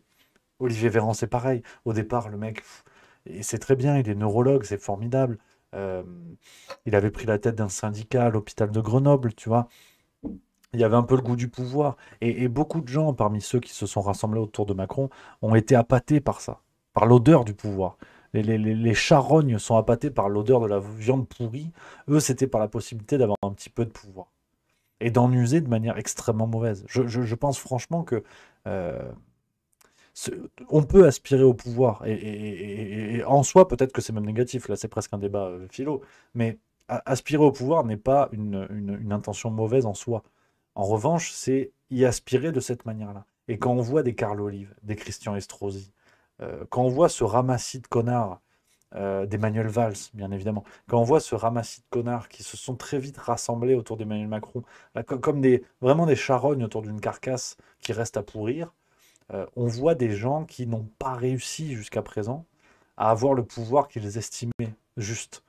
Et là, ils en ont eu l'occasion. Donc, il suffit de voir leur comportement. Ils se comportent comme des suzerains, mais vraiment des paillassons en costumes The Couples, prêts à toutes les bassesses pour accéder à ça. Et je dis ça, mais c'est pas. Je veux pas volontairement être méchant. Je parle vraiment des têtes dont je vous parle, Manuel Valls, Estrosi, Carl Olive, qui sont les pires représentants de ça. Pannier Runacher, des gens comme ça. D'ailleurs, là, pour le coup, il y a de l'égalité femmes-hommes. Marlène Schiappa. Des gens comme ça. Mais je pense par contre que dans le parti de La République En Marche, il y a des gens tout à fait bien intentionnés et qui, eux, font de la politique comme on peut le faire de manière digne et noble. Euh, Par contre, les têtes, laisse tomber, quoi. Laisse tomber. C'est une cata, c'est une cata. Donc, voilà un petit peu ce petit coup de gueule. Ouais, c'était gratos, complètement gratos. Alors, il y a Didi 53 932 qui dit Elisabeth Borne, mais je suis même pas sûr. Elisabeth Borne, c'est un fusible à la Jean Castex, à mon avis. C'est-à-dire qu'on la fout là, elle sait pas ce qu'elle branle là, en vérité. Elisabeth Borne, c'est une tech, c'est une technicienne, comme on dit. Une technocrate, pardon. C'est une technocrate, Elisabeth Borne. Elle est sûrement très douée à gérer des dossiers complexes. Mais là, non pas que la mission est trop grande, mais c'est juste que c'est pas la bonne mission. Moi, demain, tu me mets dans le BTP, autant j'ai beaucoup de respect pour nos amis sur les chantiers, autant je suis nul. Donc je peux porter des sacs de chaux si tu veux, mais je peux pas faire beaucoup plus. Borne, c'est exactement pareil. Elle sait lire des tableurs Excel, mais je pense qu'elle n'a pas l'aptitude à l'enculerie qu'ont les autres. Et c'est pour ça qu'Elisabeth Borne. Alors c'est sûr que à côté, une chaise en acier, c'est Magic System en termes de fun. Mais je pense franchement qu'Elisabeth Borne n'est pas la pire de tous. Et loin de là. Tout comme l'était Jean Castex. Bien sûr qu'Elisabeth Borne aspire à avoir une carrière, qu'elle a des ambitions, qu'elle a des choses comme ça. Je vous dis pas que c'est l'abbé Pierre, mais, mais par contre, je pense franchement que c'est pas la pire. C'est un énorme fusible qui sautera, comme a sauté Édouard Philippe, comme a sauté Castex. Voilà, il n'y aura pas de stabilité dans les premiers ministres sans. euh, Merde, comment ça s'appelle? Sans cohabitation. Donc voilà, Alors effectivement, il y a Hardiska qui dit, toi, t'as jamais causé avec ses anciens subordonnés, c'est pas une gentille babette. D'accord, je suis vraiment pas en train de vous dire que c'est Mère Teresa, la meuf. Maintenant, quand tu vois le ramassis d'ordures qu'il y a, tu sais, c'est un sac poubelle un peu moins éventré. Si tu devais faire le tri, tu te dis, tiens, je prends celui-là. Donc voilà, faut aussi être clair là-dessus. On arrive rarement dans ces milieux-là sans faire preuve de poigne, hein, qu'on soit bien d'accord. Euh, hein. Les humanistes sont peu nombreux. Et même quand on essaie de nous faire croire qu'il y en a, lol, tu vois, Nicolas Hulot.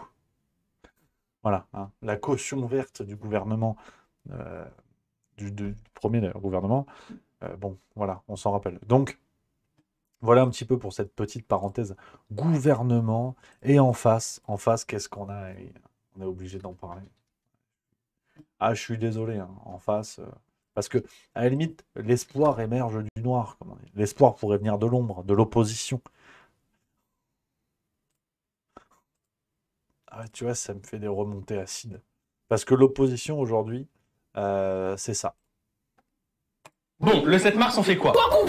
Non, ça c'est pas le sujet. Le 7 mars, toute la France sera bloquée contre la réforme des retraites. Et parce que cette réforme nous concerne nous aussi les jeunes, on s'attend à ce que tous les lycées et toutes les universités soient bloqués contre la réforme des retraites. C'est pourquoi on lance le hashtag Blocus Challenge. Postez vos plus belles photos de blocus de lycée et d'université. Parmi ces photos, on en tirera une au sort et l'équipe de bloqueurs sera invitée à visiter l'Assemblée nationale avec nous. Donc on se retrouve le mardi 7 mars pour mettre le pays à l'arrêt et participer au Blocus Challenge. On se retrouve mardi pour faire reculer Macron.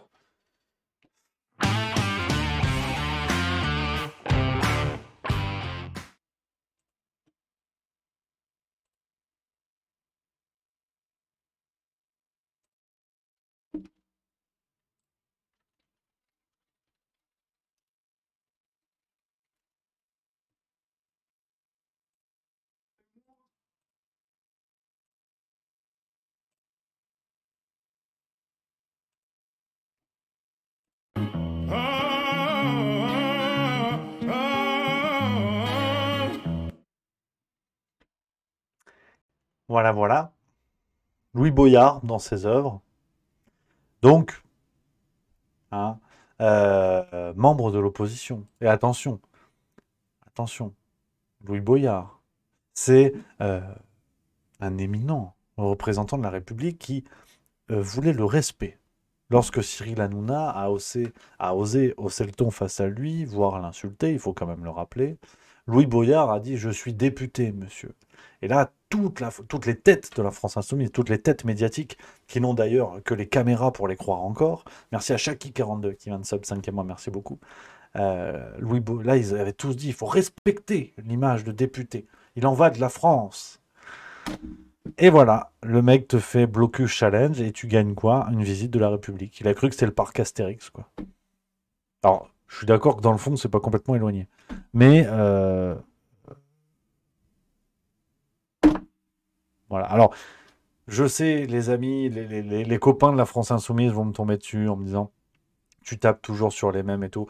Au bout d'un moment, les copains, on papote bien volontiers. Vous le savez, ceux qui veulent peuvent venir sur Discord si vous voulez qu'on discute de ça. Il n'y a aucun souci, au contraire, c'est avec grand plaisir qu'on parle de ces sujets-là et que vous puissiez apporter la contradiction. Vous venez sur le salon vocal général, on en parlera.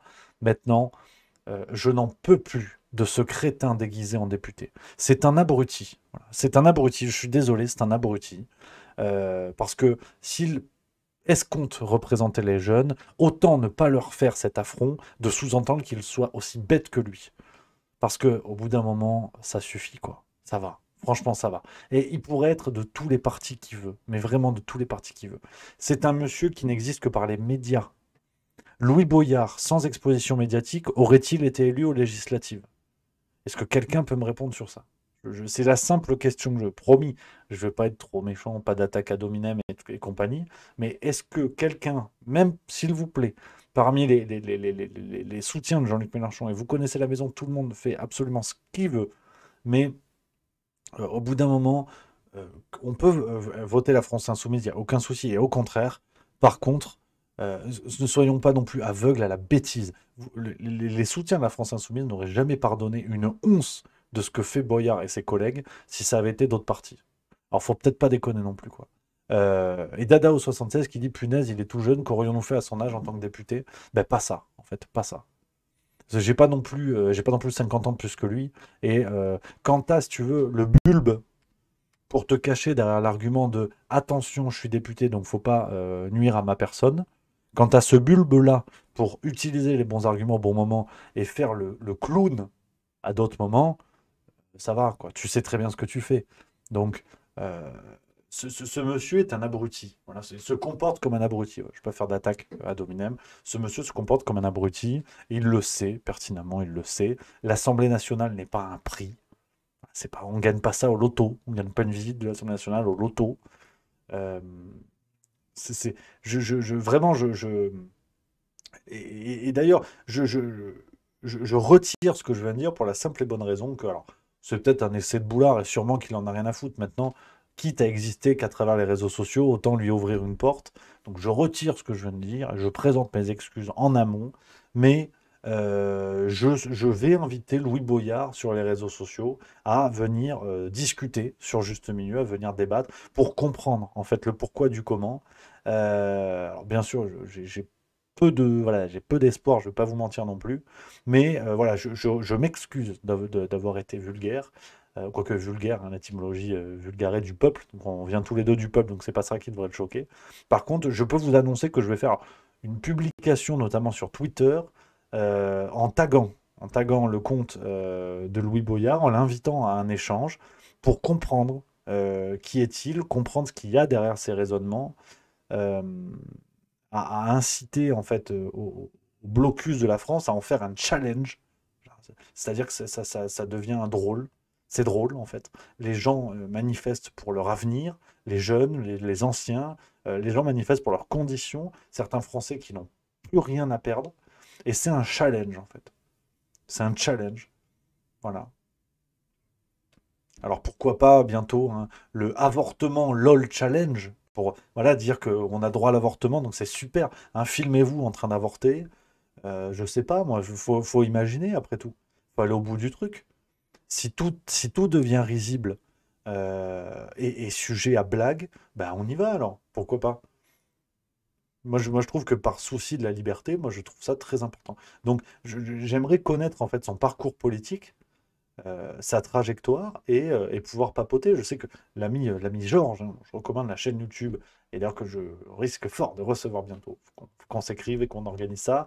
L'avait eu en format débat, l'avait eu en débat chez les amis du Crayon, qu'on salue également.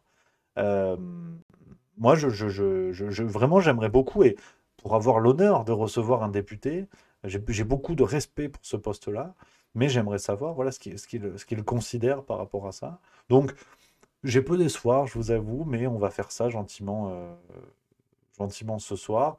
Euh, de ce poste. Alors, je compte sur vous, les copains, pour le relayer. Alors, bien sûr, c'est juste milieu, donc je fais ça en toute sympathie.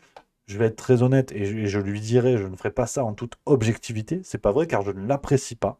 Donc, les conditions seront claires, hein. Je ne vais pas mentir et dire c'est génial et compagnie.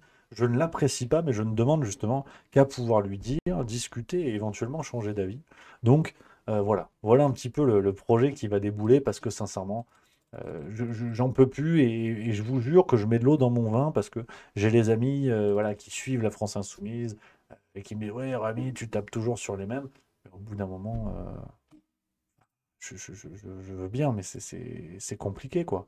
C'est compliqué de faire autrement, en fait.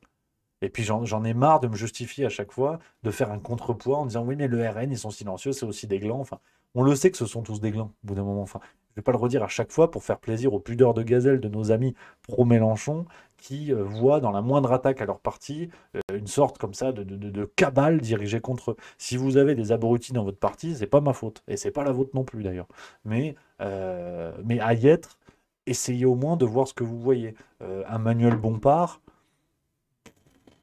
Voilà, le mec est à la tête du parti, qu'est-ce qui se passe? Est-ce qu'on a des nouvelles de l'affaire Tahabou Hafs? Réponds pas. Est-ce qu'on a des nouvelles de la NUPES? Réponds bientôt plus. Ça va, quoi. Au bout d'un moment, enfin, j'en ai marre. Oui, on a un paysage politique peuplé de glands, c'est pas pour autant qu'il faut prendre tout le monde pour des chênes. Oh, elle est belle celle-là, tiens. Je vais me la faire tatouer sur le cul. Non, mais c'est vrai, je m'emballe, mais ça m'énerve. Franchement, ça m'énerve.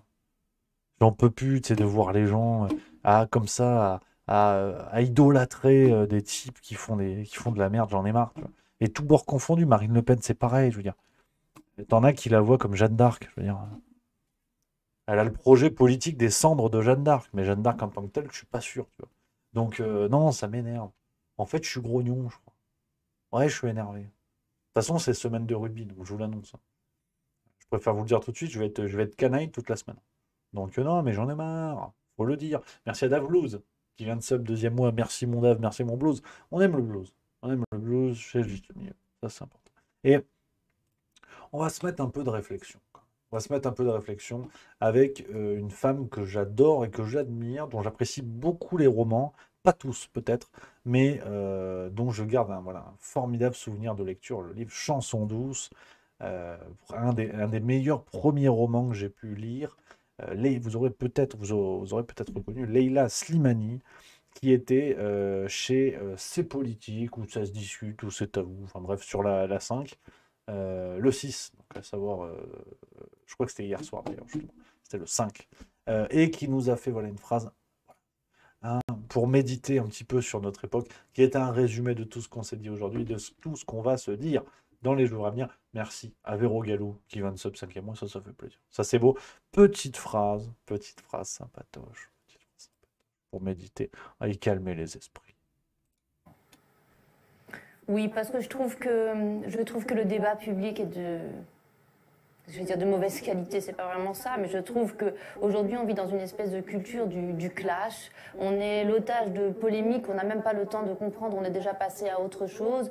Je trouve qu'on est dans une société qui donne très peu de place à la nuance, à la complexité. C'est très difficile, notamment quand vous êtes un écrivain ou un intellectuel, parce qu'on est dans une société qui survalorise la radicalité, comme si la personne radicale, elle était vraiment engagée. Et dès que vous êtes nuancé ou équilibré, on vous dit que vous êtes lisse, on vous dit que vous êtes lâche, on vous dit que vous êtes politiquement correct.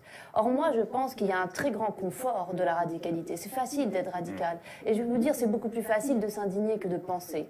Et c'est très difficile pour tous les gens qui essayent de développer une pensée complexe, qui pensent que l'être humain est confus, que l'être humain mérite aussi qu'on respecte sa dignité, donc qu'on l'écoute, qu'on peut s'asseoir en face de quelqu'un avec qui on n'est pas du tout d'accord, mais écouter quand même ce qu'il pense. Et ben ces gens-là, on n'a plus vraiment notre place, parce que même dans les médias, on sent que les gens vous disent ouais, non mais faut un peu te salir, faut salir ton image, allez vas-y. Non, moi ça ne m'intéresse pas, et je trouve que notre société, elle n'a pas besoin de plus de violence, elle a besoin de plus d'intelligence, elle a besoin de compréhension, elle a besoin de temps long. Je crois que voilà, la très forte Leila Slimani, presque c'est une sorte de sacerdoce, hein. Ça pourrait être le sacerdoce de Juste Milieu. Et voilà, qu'est-ce que c'est bien dit, voilà, par une auteure de talent, dont j'apprécie vraiment les bouquins, et notamment les essais aussi. Si vous avez l'occasion, son essai Sexe et mensonges, où elle va questionner, enfin, où elle pose la question, et elle travaille sur le thème de la sexualité au Maroc, notamment pays dont elle est originaire. Et vraiment, et c'est formidable. Donc, Leila Slimani qui est vraiment présente en librairie dans des registres totalement différents. Et voilà. Tu vois, ça fait du bien. Tu vois, on s'encanaille, on s'attrape. Ah oui, c'est que c'est mensonge. Ouais. On s'attrape par le col et tout, mais en fait, on est des humanistes. C'est vrai. On est tous destinés à fumer des malbiches au bistrot en disant tiens, le PSG, c'est tous des cons. On s'en fout, tu votes Mélenchon, tu votes Le Pen, tu votes Macron. Ah, qu'est-ce qu'on en a à foutre? Remets-moi une tournée, ça marche.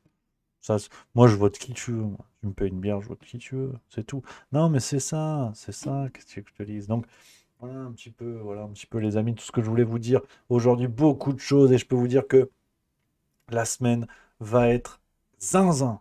Zinzin, la semaine va être zinzin, comme on l'a dit en début d'émission, ça va partir dans tous les sens, vraiment.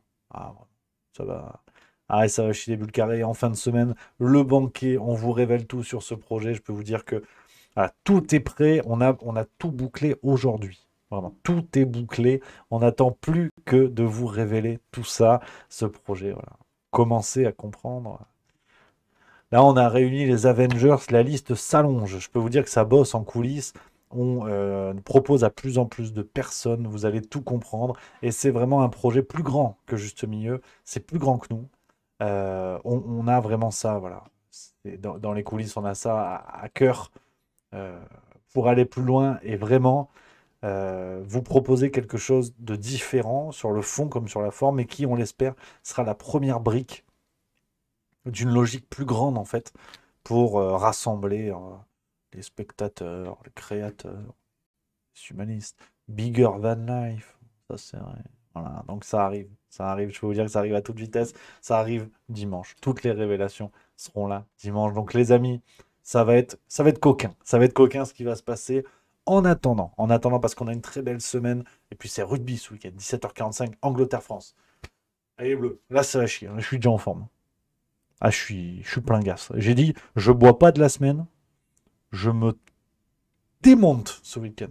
Et si on bat les roast beef chez eux, ça va aller. Et puis, on n'oublie pas, de toute façon, vendredi, hein, ratez pas l'émission de vendredi, ça va parler rugby. C'est pas, je fais ce que je veux, c'est mon émission, j'ai le droit. Ça va parler rugby. Parce que, voilà, et en plus, on ne ratera pas notamment Écosse-Irlande dimanche à 16h, parce que nos amis scottish peuvent encore taper l'Irlande, ce qui remettrait la France en piste pour gagner le tournoi. Donc, tous les matchs sont importants. Le Italie-Pays de Galles aussi va être très intéressant, parce qu'on a deux équipes qui pour l'instant ferment la marche, si je dis pas de conneries. Et donc, l'Italie peut aller taper le Pays de Galles comme ils l'ont fait l'année dernière. Donc, ça va être intéressant, même si l'Italie a perdu Ange Capozzo, hein, leur 15, là, formidable. Formidable joueur, gros blessé, hein. Ça fait mal au Stade Toulousain, mais bon. Stade Toulousain a gagné hier contre le Racing, ça fait plaisir. Hop, jeu demain, jeu de Toulousain. Donc, voilà, un petit peu les amis, une grosse semaine qui nous attend pour vous donner un petit peu le planning. Voilà, moi, je vais vous le donner, j'ai pas peur. Je suis un fou. Je suis un feu follet, je vais vous donner le planning. Agenda, tu vois, tout est là dans le smartphone. On a quoi? Semaine. Ah, c'est bien rangé, non? Je suis un mec organisé. Ouais, j'aime bien ça, un peu de rigueur. Demain, de toute façon, toute la semaine, 16h45, le Juste Bistrot. Au moins, c'est clair. Ça, tu le notes sur le frigo. Ça, et acheter des douap, parce que c'est bon. Et qu'on a le droit d'être gourmand. Ça, c'est fait. La farce tranquille. épisode 92. Ça va encore envoyer du bois, je peux vous le dire tout de suite. Mercredi, 18h, naturellement. Vendredi, on aura la vidéo, parce que comme c'est une semaine bien chargée avec le lancement du banquet, il y a un petit peu moins de vidéos cette semaine, on se rattrapera les prochaines. Vidéo sur la consommation de cocaïne dans nos élites. Peut-être la dernière de la chaîne, on va voir. Non, on va voir. Donc ça va chier les bouts de carré. Et dimanche, le banquet. Dimanche et journée banquet, ça va envoyer du gros bois. On compte sur vous les copains pour être présents, voilà, être avec nous dans cette nouvelle aventure plus grande que jamais. Donc les amis, je vous embrasse, on va se quitter là-dessus. J'espère que vous avez passé une bonne émission, les copains, vous avez passé un bon moment. On se retrouve demain avec de nouveaux sujets, toujours la volonté de se fendre la gueule, ça c'est important. Tu vas sur le créneau, tu finis ta journée de boulot, ou tu vas promener le chien, ou en fait tu fais ce que tu veux, c'est pas mon problème, j'ai pas à juger. Donc j'espère que vous avez passé un bon moment là. Il y a un côté radio, faut que j'achète une antenne, on va s'acheter une onde radio. Je vais faire une cagnotte. Je suis sûr que c'est possible. On va faire une radio pirate. Comme ça, le type, il est à la chasse à l'autre bout de la France. Il peut, hop, 35.4 FM, juste radio. Donc on va faire ce qu'on peut faire. Donc, les amis, je vous embrasse. Passez une excellente soirée. Bon courage s'il y en a certains qui sont encore au boulot ou sur la route ou dans les bouchons. Bon courage pour demain, surtout. Et on manifeste, voilà, dans la bonne humeur, dans la déconne, tous ensemble, toujours. Bon courage, voilà, à tout le monde. Bon courage aux manifestants. Ça va être une journée qui, on l'espère, peut changer beaucoup de choses, les amis. Donc, voilà, on croise les doigts, on en reparlera demain de toute façon. On suivra tout ça en direct, tous ensemble. Je vous embrasse, les amis, je vous salue. Vive la rigolade, ne l'oubliez pas, et vive la France. Allez, à demain.